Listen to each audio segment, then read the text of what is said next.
Shalom, Bapak, Ibu, dan Saudaraku yang dikasihi Tuhan. Hari ini kita sama-sama mau belajar kebenaran firman Tuhan dengan tema Mengapa Yesus harus disalib? Semua orang Kristen sudah mengerti bahwa tujuan Yesus Kristus datang di dunia ini adalah untuk keselamatan manusia. Yang karenanya Yesus Kristus mengajarkan Injil keselamatan dengan berkeliling dari kota ke kota dan dari desa ke desa.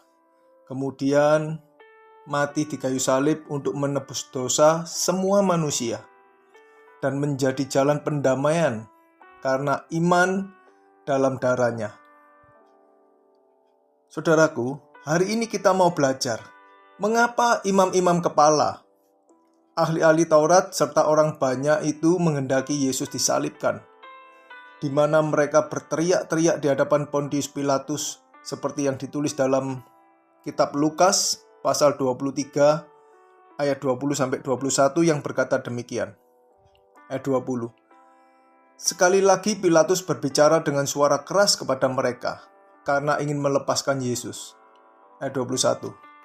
Tetapi mereka berteriak membalasnya, katanya, "Salibkanlah dia, salibkanlah dia." Saudaraku, ada 4 alasan yang membuat para pemimpin Yahudi dan orang banyak, para pengikutnya itu, menghendaki Yesus harus mati disalib. Yang pertama, karena Yesus bukanlah Mesias versi mereka. Jadi Yesus bukanlah Mesias seperti yang ada dalam pemikiran orang-orang Yahudi tersebut. Orang-orang Yahudi percaya bahwa Mesias yang mereka nantikan adalah keturunan Daud yang akan membawa bangsa Israel kembali pada kejayaannya. Mesias yang mereka nantikan adalah Mesias yang akan memulihkan kerajaan Israel menjadi kerajaan yang kokoh dan makmur. Itu berarti Mesias yang adalah anak Allah itu akan memimpin mereka berperang, mengalahkan musuh-musuh Israel, mengalahkan bangsa Romawi yang waktu itu sedang menjajah mereka, dan kemudian mendirikan sebuah kerajaan yang tunduk pada hukum Taurat. Pemahaman seperti ini tak heran membuat murid-murid Yesus pun pada mulanya memiliki pola pikir yang salah tentang Mesias ini. Ini terbukti dari pengakuan Simon Petrus tentang siapa Yesus. Dan di dalam kejadian berikutnya, Simon Petrus malah melarang Yesus untuk pergi menyerahkan diri dan mati di Yerusalem. Mari kita membaca dulu di Matius pasal 16 ayat yang ke-15 sampai 16. Kemudian dilanjutkan ayat 21 dan 23. Kita mulai ayat 15. Lalu Yesus bertanya kepada mereka, "Tetapi apa katamu? Siapakah aku ini?" 16. Maka jawab Simon Petrus, "Engkau adalah Mesias, Anak Allah yang hidup." Saudaraku, apa yang dikatakan oleh Petrus ini benar dan kemudian dipuji oleh Yesus. Tetapi ternyata apa yang ada di pikiran Simon Petrus tentang Mesias hanyalah berdasarkan pikiran manusia saja, bukan seperti yang dipikirkan oleh Allah. Coba kita lanjutkan di ayat berikutnya ya, ayat 21. Dikatakan, sejak waktu itu Yesus mulai menyatakan kepada murid-muridnya bahwa ia harus ke Yerusalem dan menanggung banyak penderitaan dari pihak tua-tua, imam-imam kepala dan ahli-ahli Taurat, lalu dibunuh dan dibangkitkan pada hari ketiga. 22. Tetapi Petrus menarik Yesus ke samping dan menegur dia. Katanya, "Tuhan, kiranya Allah menjauhkan hal itu. Hal itu sekali-kali tak akan menimpa engkau." 23. Maka Yesus berpaling kepada Petrus dan berkata, "Enyalah iblis, engkau suatu batu sandungan bagiku, sebab engkau bukan memikirkan apa yang dipikirkan Allah, melainkan apa yang dipikirkan manusia." Jelas sekali bukan? Pikiran Petrus tentang Mesias yang akan melepaskan bangsanya dari penjajahan Romawi dan mendirikan kerajaan Israel yang berdaulat adalah pikiran yang berasal dari iblis. Dan itu bukan pikiran Allah, di mana Mesias datang untuk menyelamatkan semua manusia, supaya semua orang yang percaya pada ajaran Yesus dapat beroleh hidup kekal. Setelah Yesus disalib pun, murid-murid masih belum mengerti, saudara. Dan mereka kecewa, mengapa Mesias harus mati sebelum membebaskan bangsa Israel dari penjajahan Romawi. Mari kita baca di Lukas pasal 24 ayat 20-21 yang berbunyi demikian, ayat 20. Tetapi imam-imam kepala dan pemimpin-pemimpin kami telah menyerahkan dia untuk dihukum mati. Dan mereka telah menyalibkannya. 21, perhatikan. Padahal kami dahulu mengharapkan bahwa dialah yang datang untuk membebaskan bangsa Israel. Tetapi sementara itu lewat 3 hari sejak semuanya itu terjadi. Lihat saudara, 2 orang murid yang melakukan perjalanan ke Emmaus itu curhat bahwa kami dulu mengharapkan bahwa dialah, bahwa Yesuslah Mesias yang datang untuk membebaskan bangsa Israel. Tetapi ternyata dia mati dan disalibkan oleh pemimpin kami. Bahkan saudara, bahkan sesaat sebelum Yesus naik ke sorga, beberapa murid masih belum mengerti dan masih bertanya demikian. Ayo kita baca Kisah Para Rasul pasal 1 ayat 6 yang berbunyi demikian. Maka bertanyalah mereka yang berkumpul di situ, Tuhan, maukah engkau pada masa ini memulihkan kerajaan bagi Israel? Sekarang kita mengerti saudara, kalau murid-murid Yesus adalah orang Israel yang memiliki pemahaman Mesias yang salah dan tidak seperti yang Allah kehendaki. Demikian juga dengan para imam dan ahli Taurat serta orang-orang Farisi dan Saduki tentunya. Maka mereka meminta tanda. Mereka minta bukti kepada Yesus bahwa dia adalah Mesias yang dijanjikan. Meskipun Yesus sudah membuat berbagai mujizat dengan mengusir roh jahat dan menyembuhkan berbagai macam penyakit, tetapi mereka masih tetap meminta tanda. Mengapa demikian, saudara? Karena bukan mujizat seperti itu yang meyakinkan mereka bahwa Yesus adalah Mesias yang dijanjikan. Tetapi mereka menghendaki mujizat seperti yang dibuat oleh Musa, yang bisa membelah laut Kolsom, membuat pasukan Firaun mati tertimbun oleh air laut itu yang balik. Dan juga mereka ingin mujizat yang lebih dahsyat lagi. Dan tahukah saudara, Yesus menjawab mereka apa?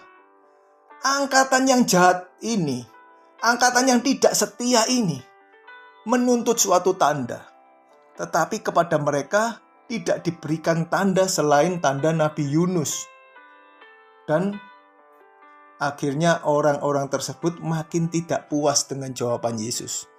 Mereka makin tidak percaya bahwa Yesus adalah Mesias dan hendak membunuh Yesus. Jadi pada prinsipnya, orang-orang Yahudi menantikan Mesias yang dapat memberikan mereka kemenangan, kenyamanan, kemakmuran. Di mana? Di bumi ini. Bagaimana dengan kita, saudaraku? Apakah kita yang mengaku percaya bahwa Yesus adalah Mesias atau Kristus bagi kekayaan dan kesenangan hidup kita di dunia ini? Ataukah kita percaya bahwa Yesus adalah Mesias yang karenanya kita mengikut Dia, mentaati ajarannya sebab kita yakin akan beroleh keselamatan, yaitu hidup kekal bersama dengan Tuhan Yesus di kerajaan surga nanti? Mari kita masing-masing mengoreksi hidup kita selama ini. Dan kita mau berubah untuk hidup benar seturut kehendak Tuhan. Amin. Alasan yang kedua sekarang. Alasan kedua yang membuat para pemimpin Yahudi dan orang banyak pengikutnya menghendaki Yesus harus mati disalib adalah karena mereka dengki dan iri hati melihat Yesus yang viral. Para imam dan ahli Taurat merasa dengki dan iri hati melihat Yesus yang mengajar berkeliling kota-kota dan desa-desa dengan diikuti orang banyak. Yesus kemana-mana diikuti banyak follower. Banyak orang yang mencari-cari Yesus. Seperti di Yohanes pasal 6 ayat 24. Dikatakan ketika orang banyak melihat bahwa Yesus tidak ada di situ dan murid-muridnya juga tidak, mereka naik perahu-perahu lalu berangkat ke Kapernaum untuk mencari Yesus. Kemana-mana Yesus pergi, maka orang-orang berbondong-bondong mengikutinya. Saudaraku, Yesus pernah memberi makan kepada 5.000 orang laki-laki dan juga kepada 4.000 orang laki-laki yang mengikuti dan mendengarkan pengajarannya serta melihat mujizat-mujizat yang dibuat oleh Yesus. Hal ini tentu mendatangkan kedengkian dan iri hati kepada para imam dan ahli Taurat. Bahkan wali negeri yang mengadili Yesus yang bernama Pontius Pilatus mengerti bahwa para pemimpin umat menghasut banyak orang supaya meminta Yesus disalibkan karena kedengkian hati mereka kepada Yesus. Mari kita membaca di Markus pasal 15 ayat 10-11. Ayat 10-nya. Ia, Pontius Pilatus, memang mengetahui bahwa imam-imam kepala telah menyerahkan Yesus karena dengki. 11. Tetapi imam-imam kepala menghasut orang banyak untuk meminta supaya Barabaslah yang dibebaskannya bagi mereka.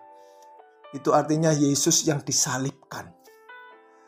Jadi sekarang kita paham bahwa kedengkian, iri hati, fitnah, tipu muslihat adalah hal-hal yang jahat di mata Tuhan. Dan itu tidak boleh ada di dalam hati setiap kita. Amin. Berikutnya yang ketiga, yang membuat para pemimpin Yahudi dan orang banyak pengikutnya menghendaki Yesus harus mati disalib. Karena apa, saudara? Karena Yesus dianggap sesat. Mengapa Yesus dianggap si penyesat? Karena ajaran Yesus dianggap sesat, sebab ajaran Yesus berlawanan dengan ajaran para ahli Taurat dan imam-imam. Dan itu dianggap berbahaya karena menyesatkan banyak orang yang mendengarnya. Mari kita melihat contohnya ya. Kita baca di Yohanes pasal 5 ayat 16. Dikatakan, dan karena itu orang-orang Yahudi berusaha menganiaya Yesus karena ia melakukan hal-hal itu pada hari Sabat. Jadi saudara, Yesus seringkali menyembuhkan orang sakit pada hari Sabat. Mengapa? Karena Yesus mau menyadarkan mereka bahwa hukum yang utama adalah hukum kasih. Kasih itu loh yang utama, lebih dari segala hukum atau perintah. Menolong orang yang sedang sakit adalah perbuatan kasih kepada sesamanya yang harus diutamakan, yang harus dilakukan tanpa memilih-milih hari. Lagi pula Sabat diadakan untuk manusia, bukan manusia untuk hari Sabat. Artinya pada hari Sabat orang harus beristirahat dari pekerjaannya untuk bersama-sama dengan keluarganya. Jadi baik pekerja, buruh maupun budak harus diistirahatkan dari pekerjaannya, yang berarti harus berbuat kasih kepada sesamanya, kepada sesama manusia. Ketika seorang pimpinan, pemilik budak itu mengistirahatkan budak-budaknya, para pimpinan mengistirahatkan anak buahnya atau buru-burunya, pekerjanya, itu berarti mereka berbuat kasih kepada sesamanya, supaya orang lain juga beristirahat dan berkumpul bersama keluarganya. Tetapi orang-orang Yahudi ini adalah orang-orang yang agamawi, yang melakukan ritual dan hukum agama sesuai dengan bunyinya. Mereka tidak mau bertanya dan memahami arti dari tindakan Yesus. Malah mereka menganggap Yesus sesat dan mau menganiaya Yesus. Berikutnya kita bisa melihat tentang perintah Tuhan dan adat istiadat. Kita baca dulu di Matius pasal 15 ayat 1-6. Nanti saudara bisa baca sendiri lengkap ya sampai ayat 20 supaya benar-benar mengerti konteksnya. Dimulai dari ayat 1, kemudian datanglah beberapa orang Farisi dan ahli Taurat dari Yerusalem kepada Yesus dan berkata, 2. Mengapa murid-muridmu melanggar adat istiadat nenek moyang kita? Apa yang dilanggar? Mereka tidak membasuh tangan sebelum makan. Ayat 3. Tetapi jawab Yesus kepada mereka, mengapa kamu pun melanggar perintah Allah demi adat istiadat nenek moyangmu? 4. Sebab Allah berfirman, hormatilah ayahmu dan ibumu. Dan lagi siapa yang mengutuki ayahnya dan ibunya, pasti dihukum mati. 5. Tetapi kamu berkata, barang siapa berkata kepada bapaknya atau kepada ibunya, apa yang ada padaku yang dapat digunakan untuk pemeliharaanmu, sudah digunakan untuk persembahan kepada Allah. 6. Orang itu tidak wajib lagi menghormati bapaknya atau ibunya. Dengan demikian firman Allah kamu nyatakan tidak berlaku demi adat istiadatmu sendiri. Saudaraku, dalam pengajarannya, Yesus selalu menekankan bahwa perintah Allah itu lebih utama daripada hukum adat, lebih dari tradisi nenek moyang. Karena itu setiap orang harus memahami perintah Allah dengan benar dan tidak mencampur adukan dengan tradisi maupun perintah manusia. Sehingga setiap orang wajib untuk sungguh-sungguh belajar mengenal Allah. Belajar mengenal Allah dengan benar sehingga dapat mengerti apa yang dikehendaki Allah, apa yang diperintahkan oleh Allah. Sehingga orang tersebut dapat memiliki sikap hati yang benar, yaitu sikap hati yang menghormati Allah. Tidak seperti para imam dan ahli-ahli Taurat, juga orang-orang Farisi yang melakukan berbagai ritual agamawi dan yang juga melayani di rumah-rumah ibadat, tetapi tidak menghormati Allah dalam hidupnya, sehingga melakukan banyak kejahatan seperti menelan rumah janda-janda, tidak berbelas kasih kepada sesamanya, suka pamer, memamerkan dirinya, orang yang beragama, orang yang suci, orang yang dekat kepada Allah. Padahal mereka masih menjadi hamba uang dan yang selalu kemana-mana menampilkan pribadi yang baik, menampilkan sikap religius, tetapi kata Yesus di dalam hati mereka, di dalam hidupnya, ternyata mereka penuh dengan tulang belulang dan sampah dan berbagai kotoran. Pengajaran Yesus berlawanan dengan pengajaran para imam dan ahli-ahli Taurat. Dan hal ini membuat Yesus dimusuhi oleh banyak orang dan ajarannya dianggap sesat. Kemudian alasan terakhir yang membuat para pemimpin Yahudi dan orang banyak pengikutnya menghendaki Yesus harus mati disalib adalah karena Yesus mengakui bahwa dirinya Mesias, anak Allah. Jadi Yesus beberapa kali mengakui bahwa dirinya Mesias yang dijanjikan oleh Allah. Seperti pengakuannya kepada perempuan Samaria yang berbincang-bincang dengannya di perigi atau di sumur Yakub. Tetapi yang membuat Yesus dianggap menghujat Allah dan pantas dihukum mati adalah pengakuannya di hadapan imam besar. Mari kita membacanya di kitab Markus pasal 14 ayat 60-62 yang berbunyi demikian. Ayat 60. Maka imam besar bangkit berdiri di tengah-tengah sidang dan bertanya kepada Yesus. Katanya, tidakkah engkau memberi jawab atas tuduhan-tuduhan saksi-saksi ini terhadap engkau? Ayat 61. Tetapi ia tetap diam dan tidak menjawab apa-apa. Imam besar itu bertanya kepadanya sekali lagi, katanya, apakah engkau Mesias, anak dari yang terpuji.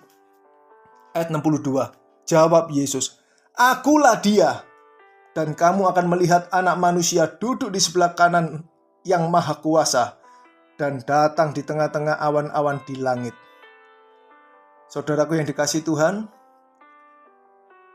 dengan memahami kebenaran ini, maka dampaknya bagi kita adalah bahwa ketika kita percaya bahwa Yesus adalah Mesias Anak Allah,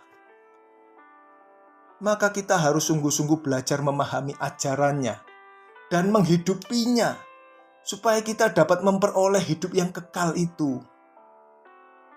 Kita harus berjuang untuk tidak serupa dengan dunia, supaya kita dapat menjadi serupa dengan Kristus. Hidup kita tidak lagi egosentris, artinya hidup yang berpusat untuk diri sendiri, untuk kepentingan dirinya, keluarganya, golongannya. Tetapi hidup kita harus berfokus untuk mengumpulkan harta di surga. Tidak mengumpulkan harta di bumi, tetapi berfokus untuk mengumpulkan harta di surga. Dan berjuang untuk sempurna seperti Bapa dan mengenakan kodrat ilahi. Tetaplah semangat dan teruslah berjuang. Amin. Tuhan Yesus memberkati kita semua.